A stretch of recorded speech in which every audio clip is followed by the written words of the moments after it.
My name is Caitlin Zorn. I have spent a long time looking into the flooding of the UK, Netherlands, and neighboring countries. The North Sea flood of 1953 was caused by a cyclone, also known as a tropical storm. A cyclone is a localized, very intense, low-pressure wind system forming over tropical oceans with winds of hurricane force. The reason the storm was so destructive was because the North Sea is a semi-enclosed space, relatively shallow, and there were high tides at the time of the storm. The flooding was a result of strong winds, large amounts of precipitation, locational circumstances, and high tides. The surge peaked at 3.35 meters above the average sea level. The wave reached a height of 4.9 meters above the average wave height.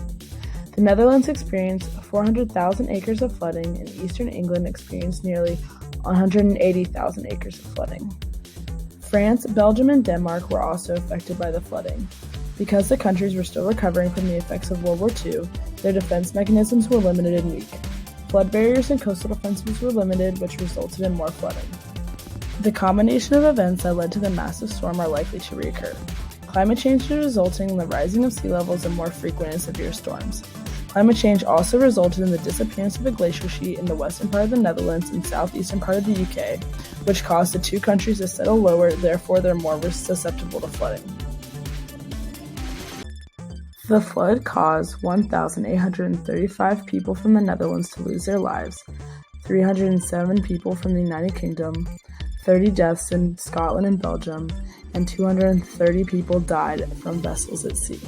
Altogether, 132,000 people were evacuated, 71,300 buildings and infrastructure were destroyed, and 83,000 livestock were killed. The total damage was an estimated 895 million Dutch guilders. The flood destroyed many crops and livestock, which damaged the farming economy and left many people unemployed. Floods cause water to carry harmful contaminants such as soil, pesticides, and animal waste. These factors make the water quality poor, and many people were left without a home. To prevent future flooding, the Netherlands created the Delta Works. The Delta Works raised the height of the sea, canal, and river dikes and cut off sea estuaries in the vulnerable Zeeland province. The Netherlands made sure to build a series of dams, locks, levees, and storm surge barriers. The UK and other countries tried to do the same. Now governments in places susceptible to flooding have houses built on stilts and design their infrastructure so they can better withstand flooding and large amounts of water. Thank you.